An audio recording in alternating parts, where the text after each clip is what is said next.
쉬운데 1970년대 고 김영진 교수님이란 분이 부동산학이라는 것을 제가 졸업한 건대 대학원의 행정대학원의 부동산학과를 만들었습니다. 그때 책도 쓰시고 계셨는데 저는 그분을 직접 만나뵌 게 아니고 그분 제자입니다.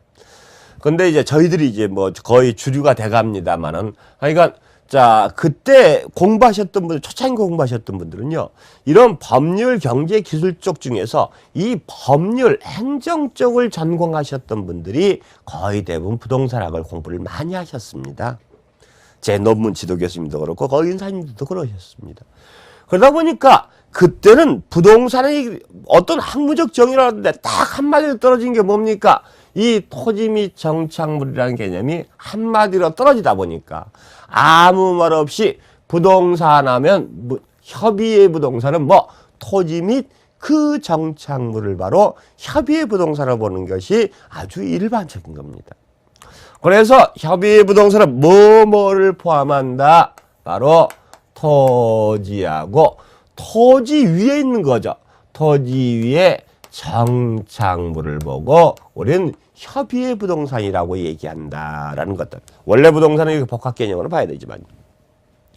자, 토지다라는 것은 더 이상 따질 거 없습니다. 토지는 뭡니까? 땅을 말하는 겁니다. 자, 땅이다라는 것은 뒤에 가서 얘기합니다만은 부르는 명칭이 여러 가지가 있습니다. 근데 이 토지, 그 다음에 토지 위에 정착된 물건을 우리는 협의의 부동산으로 본다란 말입니다.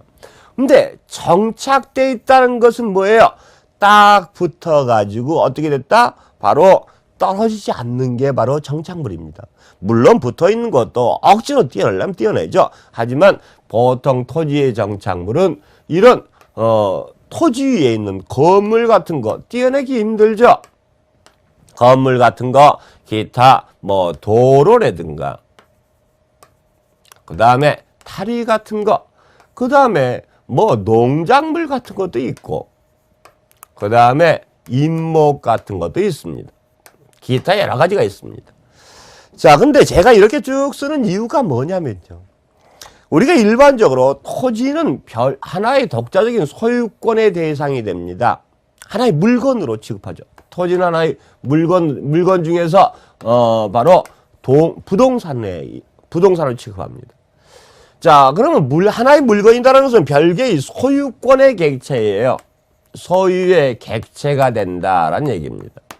근데 문제는 토지 위에 있는 붙은 물건, 이런 것들은 정착물은 원칙적으로 종물이 원칙입니다. 주물과 종물 얘기하면 여러분 언제 배우냐면 민법에서 주물, 종물 개념을 배웁니다. 종속된 물건이란 말이죠. 즉 여러분이 땅을 샀어요. 근데 그 위에 보니까 도로가 나 있고 다리가 나 있다. 그러면 그 땅에 있는 도로, 다리도 내가 당연히 내게 된다. 축대가 있다. 내가 땅을 샀는데 그 땅 위에 축대가 있다. 그건 내 거 아니다? 그것도 내 거다라는 걸 누구나 알고 있습니다. 정착물은 어떤 토지에 정착된 물이다. 종물이 원칙입니다. 근데 여기서 조심하셔야 될 게 있죠. 바로 건물입니다. 여러분들이 단독주택을 샀다. 단독주택을 살려고 하는데 그럼 이제 등기부등본 떼어봐야 되죠. 등기부등본 떼어볼 때 단독주택을 구입할 때 등기부등본은 한 통을 떼어봐야 됩니까? 두 통을 떼어봐야 됩니까? 두 통 떼어봐야 돼요. 왜요? 바로 우리나라 등기부는요. 토지하고 건물이 별개의 소유권이 인정된단 말입니다. 이게 우리나라예요. 그래서 자, 건물은 토지하고 독립된 독립물로서 독립된 물건으로서 소유권의 소유 객체로서 우리가 인정됩니다. 자, 이게 일반적으로 협의 부동산을 볼 때 시각이에요. 자, 그래서 협의 부동산 토지하고 그 다음에 건물하고 기타 정착물들을 보통 우리가 부동산으로 봅니다. 요 개념은 여러분이 어디서 보면 이런 개념, 민법에서의 토지 및 그 정착물이 아니라 부동산의 토지와 건물과 나머지 정착물들의 개념이 법률에 녹아 들어간 게 뭐냐면 여러분 공인중개사법 공부하시면요. 그쪽이 뭐가 나오면 중개대상물의 개념이 나옵니다. 그래서 토지 건물 및 토지 정착물이 바로 중개대상물이다라는 이런 얘기가 나오는데 바로 여기서 나오는 겁니다. 그래서 이런 토지와